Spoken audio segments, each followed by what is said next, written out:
All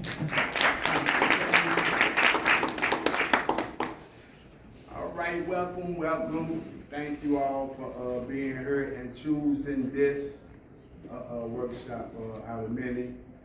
I don't know why this up here because I won't be using this. But let me introduce what it is that I do. I'm a peer support specialist, trainer, I'm a rap facilitator, as well as a forensic peer support specialist for Forsyth County. We do the Stepping Up program for those that's criminally involved, for those that suffer from substance abuse, as well as mental health issues. But all those fancy labels, before I was anything, I was an old gangbanger, working my way up in the ranks and became a gang leader for St. Louis. I basically was on every drug on the planet, and I took what I wanted by force. And it's ironic because I remember requesting to God from him to take something from me. Because I was living such a destructive life, I asked God to take my life. And as you can see, this was 20 years ago. If I'm standing here, that means that my request was denied, right? Yes. So I was being shot for the third time. So before I hit the ground, I made sure that my request was, please take my life, because this has been too difficult for me to stand. I didn't know what I was doing. I didn't know anything about wellness, having the proper tools, support systems, who to reach out to. So this was my prayer before my face plundered into the ground, full of blood. I had been shot in the neck, in the jaw, in the collarbone, close range. And I just knew this go round that I wouldn't make it through. But as I slowly recovered, came out of almost a 2-week coma, I started reevaluating everything. And from there, what I started thinking about was, what did I miss? What was not being addressed? I had to learn how to walk again. I had to learn how to talk again. And I had to learn my ABCs again. But not my alphabet, but my attitude, behavior, and conduct that led me to a series of events of a destructive behavior. And it was there I started studying psychology, sociology, neuroscience, and all those things to realize what's going on with me. I became my own lab rat. And in that, I often looked at what was missing. What had I not been addressed? And so today, I want to bring you to the blueprint to wellness, because wellness was something that I too was missing.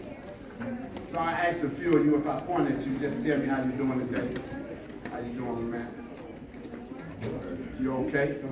How you doing? Doing well? How you doing? Working it out? I like that. And at this table, how you doing? You doing all right? Can I be all right? Working it out? And good? And not well? Yes. Yes. So this is what I discovered. That I had been through these series of events, but I wasn't well. I ran across Geo Scott Heron, a poem saying that we are pieces of a man.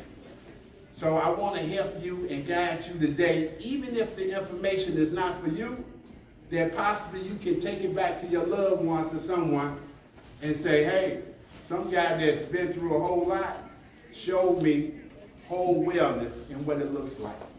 So I will go like piece by piece. If you guys, you should have a blue paper in front of you. On those papers, it's the stages that I'll go through those blueprint to wellness. So first, I would like Pam to read the conceptual stage. Conceptual stage. Every conception comes from a place we can't change, the place it comes from, but we can change the effect it has on us. Spiritual wellness. Expand your awareness and sense of purpose in life, including morals and ethics by creating a personal mission statement. It is imperative to set principles and boundaries to live by. Intellectual awareness. Allow the mind to focus on the roots of the problem and identify critical thinking that is more intentional while removing negative programming and limiting beliefs. All right, thank you, Pam. One of the things was key for me in this transition was to realize, like, what was my purpose? So as I take you through spiritual wellness, like, do you guys know, like, what is your purpose? Have a show of hands, have you ever worked for anybody else before? I can tell this is gonna be rough. Should be everybody. Yeah. If you haven't ever worked for somebody else before, meet me after the meeting and let me know who is hiring, right? But if you work for somebody else before, what you have worked for is their mission statement. It was their mission statement that really set the guidelines and the rules and regulations for how they will define their company. That's how I came to know myself. I realized that spiritual wellness had nothing to do with religion, but everything to do with what is awareness. Being aware of my outside surroundings as well as trusting my intuition. So I began to develop my spiritual wellness. I identified what is my purpose, how would I complete that purpose, and what legacy would I like to leave behind. It's imperative for us to identify what do we know about ourselves, because for one reason in mental health, I can't set boundaries, or I don't know if you have crossed the boundaries if I have never set the boundaries up.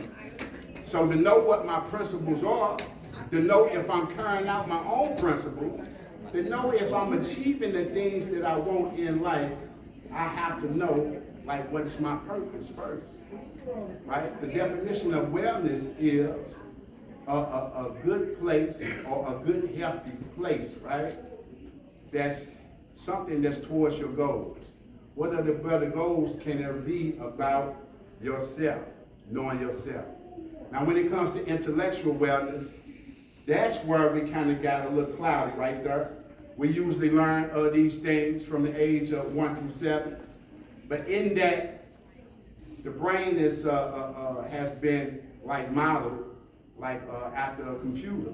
Well, I won't say vice versa, because the brain is your first download you can look at. And if somebody ever told you that you were not good enough, then that was the first download that you took in. The thing is, you had to accept that in order to make it true. If we ever heard of hackers before, a hacker is somebody that has illegal access to your data. And a lot of times when people speak a stigma, a stereotype us in our life, these are the legal downloads that we are approving of for ourselves. So we think somewhere around 60 to 70,000 thoughts a day. 90% of those thoughts are from yesterday, right? So it's safe to say that our brain is on a hamster wheel. That's why we have repeat offenders. That's why we have pride persistent. That's why we do the same things over and over. And we're saying, like, why am I still doing the same things? Because we haven't, like, interfered or interrupted intentionally that program that doesn't work for us any longer. I was shot 3 different occasions, 3 different times, because I had the same program. I had the same behavior. I was trying to live out my life the best way that I knew how, but I didn't have any other data other than how I had been told to show that will bring me new solutions and new outcomes. So how do we wipe the old data clean? The same as you would do a PC. We can do this by meditation or mindfulness. You know, you have to turn your computer off every now and then for it to update. But if those 60 to 70,000 thoughts that you have are steady, continuing, then you will still exercise some of us even in our dreams. When me and my colleague go out to speak at ARCA, we go every Wednesday, and if the body doesn't have the drug, the individuals begin to dream about getting high. This is how in tune, like the brain is, and it's saying like, hey, I'm taking over.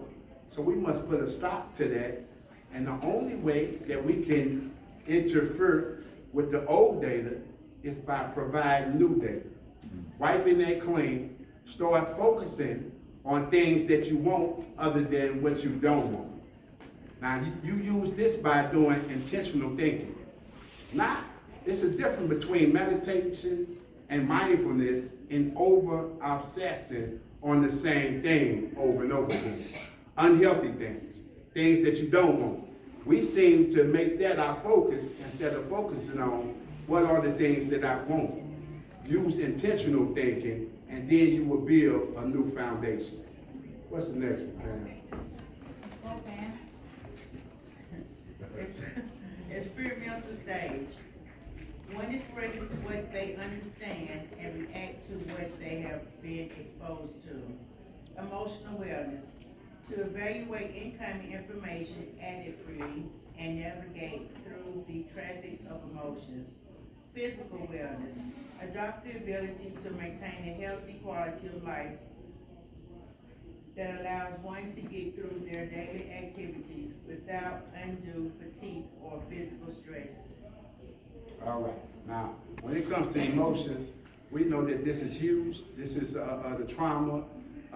If any of you guys work like me in the mental health field or peer support specialist, then you know it's vicarious trauma. It's things that you can take on, and you already got enough on your plate as well, right?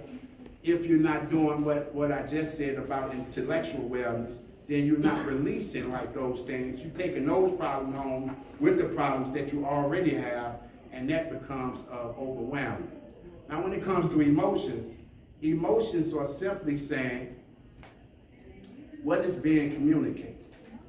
In this sense, we can look at emotions like maybe traffic signs, or maybe the car in front of us. When the left blinker is long, then we know, okay, the car in front of me is making a left. We see the brake lights, then we know to slow down because the brake lights are on, right? Well, our emotions are exactly the same. It's communicating with us, but however we have been trained and raised to think that that communication means something else. Whatever our proximity or whatever our environment told us, or our parenting guidance, we would look at things as different than it really is presenting itself. For instance, anger is something that we all deal with. Anger is simply saying that something is in my way from getting to you. So how can I use some healthy alternatives to remove what's in our way before I can talk to you directly? If we begin to look at our emotional patterns as different, we will not be afraid of them. Fear is simply saying, not that I should panic, but something is at risk. And how do I protect what is at risk? We can even break down the word recovery, right? Re meaning again, and cover means to protect. So why would we have to protect something again? Well, if you anything like me, that means that you neglected it in the first place or didn't understand its value at some point, right? So now that you know better, you simply do better. So you protect it again. And if you're anything like me, you're protected with your life this time, right? So when it comes to the physical wellness is saying the physiology. We have to pay attention to it. Self-care is big. Yes, it is. And we all should practice self-care. But often we tell ourselves, I really don't have time for that. And that should be the opposite. You should make time for self-care, and anything else you really don't have time for, right? Now, when it comes to the physical, a lot of times we repeat the same behavior, not because we didn't realize to change people, places, and things, and we did make a conscious decision to change some of the thought process that we had, but we forgot that our body also has its own memory. So, if I change my mind, I should also change my appearance. I should look like my decision. I should sound like my decision. And I should walk in purpose like my decision. Can't tell you that I'm not doing drugs anymore if I'm walking like this and leaning and talking to you like this, right? Those are the same physical behaviors that I possessed then. Right. If those things change, then you should see the change. I shouldn't have to pour my heart out to you like, hey, I really got my life together. You should be able to see the physical change in me. So we have to realize how to change like our emotional stage as well as our physical wellness. Supporting stage. One must submit to supporters to advance until that advancement becomes a contribution to others. Social wellness. Stay connected with the healthy supporters that will help increase values and other positive feedback, especially when facing stressful times or changing circumstances. Environmental wellness. Occupy pleasant, stimulating environments that support well-being and promote interaction with nature, and also create an enjoyable personal environment. All right, thank you, Pam. Social and environmental. Now, how many of you guys are boxing fans? Okay, see, yes. So, how many people do you see in the ring? Two. We always say two, and then we say three. And then we say three, right? Because we forgot about the referee. So let's look at the referee as universal laws, right? Whether it was a righteous man on the roof and an unrighteous man, the unrighteous man fall, hit the ground, right? What happens to the righteous man? They stand up and go back. Same thing, he hit the ground too, right? Because we have the law of gravity. So it's an unbiased rule, which is good for guys like me with a background as long as this street, right? That means if it's success that exists and it's a formula, that means I have access to it as well, right? Because it has nothing to do with the life that I live, but everything to do with that it's a formula. And if we knew the formula to life, then we'll do better. Our biggest opponent that we will ever have is us. So it's you in the ring fighting you. The referee is the universal laws. What else do you see in this ring? What do you not see? How about the corner man? Right? You have the trainer, you have the medic, and you have the cut man. If you don't take anything from this workshop right here, I want you to take this home with you.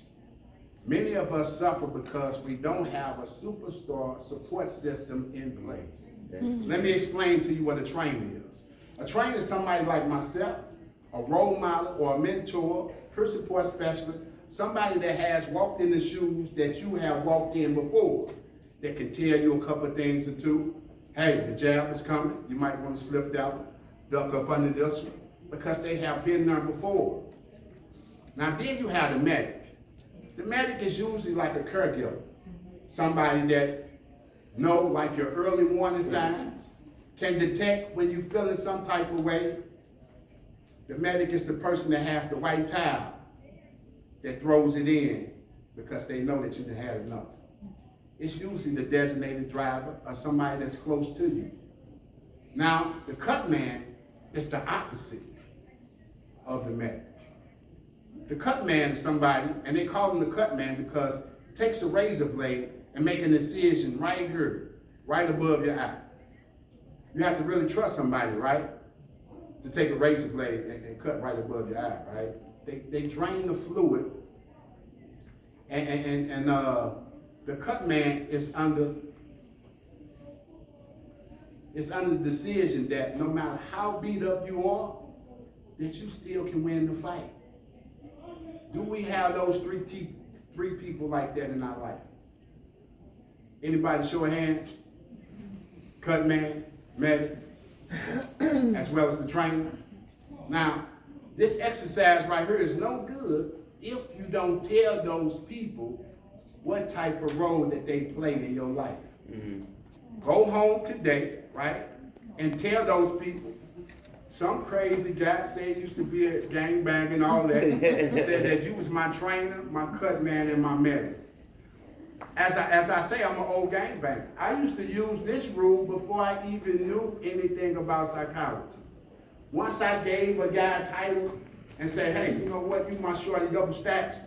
And he said, oh, okay. He stepped up to the plate. See, when you give people a position or a title, like we used to have guide parents, we used to sit down, have a conversation, and pick who would be our guide parents. I really don't see a lot of guide parents being picked today, right? But we need to go back to, like, what is your title? What is your purpose? And how do you help me? The second thing is, if they are our supporters, we usually get mad at them because I was going through something and I really don't think that you got what I was going through. You never reached out. You never did what you supposed to on your end.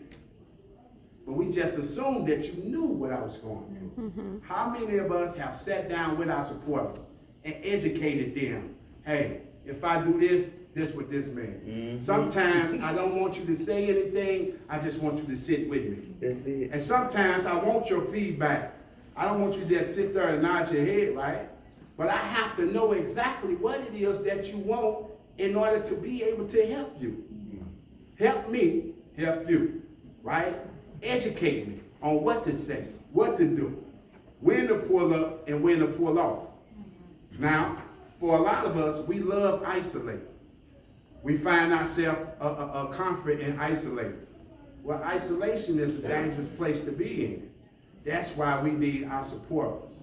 I couldn't do this without even people that's in the room right now that have my support. And I wouldn't do it otherwise if I didn't have that strong support system. Cam, what's the next? Environmental expectation stage. When the individual no longer works for the benefits of compensation, but the satisfaction of their work. Occupational wellness. Foster transferable skills that will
motivator.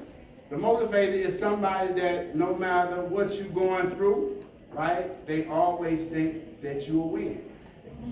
Yeah, I have a saying that I say, in the end we win. Yes, I am a cut man myself. What's the best way to find your purpose? To find your purpose is to identify those three things. What is it that I love doing? What is a goal of mine, right, when it comes to either myself or helping others? What's the objective? How would I get there? But don't spend a lot of time on the how, because that can bring up doubt. And then what legacy would I like to leave behind? And those things should be in alignment. Say if I want to be a chef, if I'm working at Hardee's, I'm still closer to my dream because it's in alignment other than me working at Home Depot. Amen. Yes. Another hand. I think it's a wonderful comment. Submit to your supporters. I think that it's wonderful. Can you explain a little bit more? Because sometimes that word submit gets all kinds of stuff attached to it. About the supporters? Mm-hmm. Yes. Yes. Just being very selective about how you pick your supporters and making sure that you educate them. Sometimes we usually pick our friends, somebody that we have longevity with, even if it's unhealthy, right? We grew up in the same neighborhood, so we befriend somebody in the same proximity as us. But the thing is, if I'm facing poverty and a high crime risk, that's who my friend is. They going through the same thing. They don't know the way out, so we both stuck, right? So I have to reach outside of my network. And I can tell you as a gangbanger, you are limited to resources. And if we are in war with the guys up the street, I'm from the 5400 block and they from the 5600 block, but the library is in the 5600 block. That means I don't have access to the library, right? So I only have enough resources within the 3-block radius. So we have to go outside of our communities to get the things that we need. Under the occupational wellness, say you had a career in another different field that has nothing to do with what you're doing now, as peer support specialist or working with people in this spectrum. How do you go about increasing learning the terminology that seems so foreign for you, besides, you reading all these abbreviations that you ain't got a clue, so now you're spending millions of hours trying to understand what the abbreviations mean so you can learn the process. Any suggestions on being able to foster that? Yes, I am a firm believer in transferable skills. My first meeting was not here, of course, in front of people like yourselves, but in front of other gang members.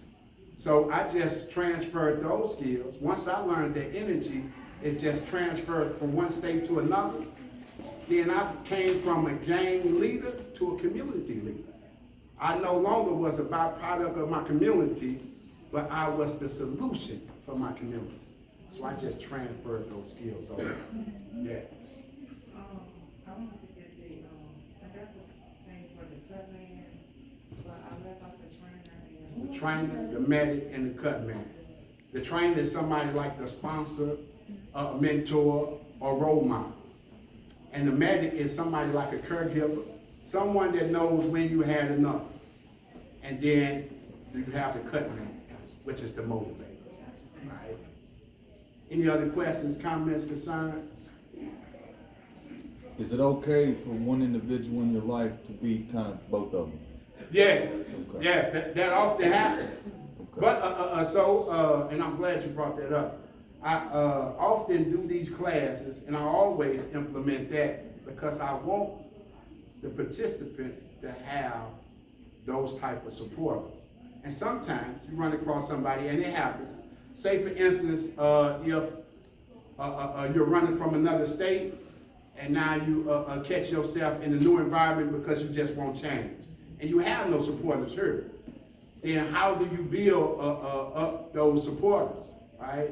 So we have to help those individuals. So sometimes individuals don't have any supporters. But this what I beg the difference in this. if you don't have any, if you tell me you don't have any supporters, and I look at your phone and you have 200 contacts in there, I'm wondering like, who's these people in your phone? Just communicators. So we don't need all these people. We need to delete some of these people if out of 200 Just we can't find associates. supporters, right? And then some people like to be over religious, like, well, God, the Holy Ghost, they are my supporters. That's all I need, right? We talking about Well, you this- still need somebody physical That's it. in order to tell you Because the that Holy hey, Ghost you're not- screwing up your life here, right? So don't ban that as well. So support is very something that's dear to my heart. Yeah, and I wouldn't be the person that I am without those supporters. How do you help someone build support when they don't really want it, but you know they need it? You remember when we was kids and we used to go outside and we just be friends. We don't even know the guy's name. We're like, hey, you want to play? Right? Yeah, so we got to make ourselves friendly. But because we're an adult now, we have all these defense mechanisms. We frown up before the person won't come near us, right? We have to show ourselves friendly. We have to get in conversations like this, network, NAMI, SAMHSA, all them all day are looking for people every day, right? So if we get in those rooms, like right now, you guys should take advantage of the conference and passing out cards and saying, hey, would you like to have a conversation? So these are ways that we can build up relationships. Yes. I like the idea of it being stages. And I think I've been in recovery for a long time. And everything's connected to the spiritual and intellectual wellness. Like all the expectations and support. I've never understood how to go about that until I found the purpose. Yeah. Is that making any sense? Yes, it does. Make plenty of sense. Following Yes. you in these stages, and I'm nodding my head a lot. And after some time of gaining this, supporting the STAR support system, Yeah. then everything else starts working better. You know, I'm better able to give of myself to other people because these people support me and I trust them and I love them. So then I learn to love others. The sponsor done that for you. He introduced me to other people who I come to love too. And those people are now Cutman, trainer. It's more than one of them now. You know what I mean? So Yes, that's the idea. That starts to grow. Yes, to get more and more. Yeah, that's the idea. Let's address, I want to say the elephant in the room here. For many of us, like you said, in pieces. So it's like, how do we eat an elephant? Right, one bite at a time. So also, we have grown to have limited beliefs. Do you know when an elephant is young, that they put a rope around his ankle and they stick in the ground? Now, an elephant grows up to be like 3 to 4 tons. I seen an elephant uproot a tree just to scratch his back. So this is how strong they are, right? But when the elephant is grown, he is on the same rope that he was on when he was a kid. It's simply because he believed if I couldn't do it then, if I couldn't get out of the rope, I can't get out of it now. And for a lot of us, we have that same rope on our brain. Limited beliefs, right? Until we know how powerful we are and gain our power back, not only are we able to break free from the rope, but we are also able to leave footprints for others. An elephant, because he is so heavy, when it rains, the footprint becomes a lake and a puddle for the smaller animals to drink out of and to bathe in. And hopefully, that's what you guys are here for, to become footprints to your peers as well. Your hand was up. I was gonna say, how do we support our supports when they're giving so much to us? You know, a guy told me, I said, he says, man, you give a lot, you speak a lot. When your cup is empty, who pours into your cup? I start praying for God to give me a bigger cup. Yes. Anybody else? Questions, comments, concerns? Is that it? Pam, you want to pass out the evaluation? On these evaluations.